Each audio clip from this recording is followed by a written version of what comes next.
పచ్చి మామిడికాయతో పచ్చికారం వేసి పప్పుని పెళ్ళిళ్ళల్లో, ఫంక్షన్స్‌లో పెట్టే విధంగా టేస్టీగా చేయాలంటే ఈ విధంగా ఒకసారి ట్రై చేయండి. వెల్కమ్ టు అవర్ ఛానల్ రకరకాల రుచులు.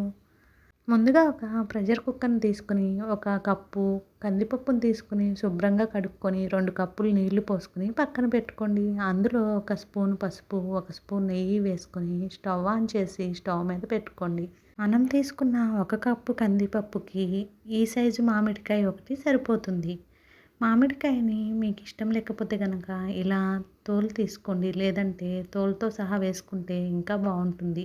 మధ్యలో ఉన్న జీడిని తీసేసుకొని పక్కన పెట్టుకొని సన్న సన్న ముక్కలుగా కట్ చేసుకోండి. ఈ పప్పులో మనం ఎండుమిర్చి కారం ఏం వాడం కాబట్టి పచ్చిమిరపకాయలు 5, 6 పచ్చిమిరపకాయలు తీసుకుని అవి కూడా సన్నగా ముక్కలుగా తరుక్కొని వేసుకోవాలి. మామిడికాయను కూడా ఈ సైజు ముక్కలుగా కట్ చేసుకోండి, బాగుంటుంది. మీరు కనుక మన ఛానల్ని ఫస్ట్ టైం చూస్తూ సబ్స్క్రైబ్ చేసుకోకపోతే కనుక సబ్స్క్రైబ్ చేసుకుని పక్కనే ఉన్న బెల్ ఐకాన్ని ప్రెస్ చేయండి. నేను అప్లోడ్ చేసే వంటల వీడియోస్ అన్నీ మీరు వెంటనే చూడవచ్చు.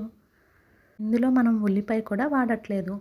మామిడికాయ ముక్కలను, పచ్చిమిరపకాయ ముక్కలను ఇలా కుక్కర్లోకి వేసుకొని మూత పెట్టుకొని 3-4 విజిల్స్ వచ్చేంత వరకు ఉడికించుకోవాలి.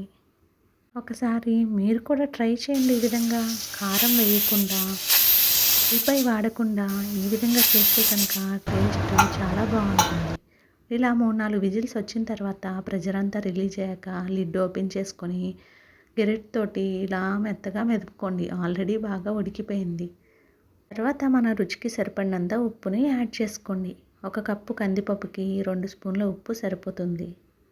మామిడికాయ పులుపుని బట్టి మనం ఉప్పు యాడ్ చేసుకోవాలి. తర్వాత స్టవ్ ఆన్ చేసుకొని ఒక ప్యాన్ పెట్టుకొని 2-3 స్పూన్లు ఆయిల్ వేసుకొని, ఒక స్పూను మినపప్పు, ఒక స్పూన్ జీలకర్ర, ఒక స్పూన్ ఆవాలు వేసుకొని చిటపటామన్న తర్వాత ఒక ఎండుమిర్చిని ముక్కలుగా కట్ చేసుకొని వేసుకోండి. ఎండుమిర్చి కూడా వేగిన తర్వాత 1/2 టీ స్పూను పసుపుని, అలాగే ఒక స్పూను ఇంగువని యాడ్ చేసుకోండి. ఇంగు ఇష్టం లేకపోతే స్కిప్ చేయండి, కానీ ఇంగు వేయటం వల్ల టేస్ట్ బాగుంటుంది. తర్వాత ఒక రెమ్మ కరివేపాకును కూడా వేసుకొని అదే స్టవ్ మీద ప్రెషర్ కుక్కర్ గిన్నెను పెట్టుకొని ఈ తిరగమాతను అందులోకి ట్రాన్స్ఫర్ చేసి 2-3 నిమిషాల పాటు మగ్గించుకొని స్టవ్ ఆఫ్ చేసేస్తే ఎంతో రుచికరమైన మామిడికాయ పప్పు రెడీ అయిపోతుంది. మీరు కూడా ఒకసారి ఈ విధంగా ట్రై చేసి కామెంట్ సెక్షన్లో కామెంట్ చేయండి. మీకు నచ్చితే కనుక వీడియోని లైక్ చేసి సబ్స్క్రైబ్ చేసుకోండి ఛానల్ని. Thank you for watching our channel.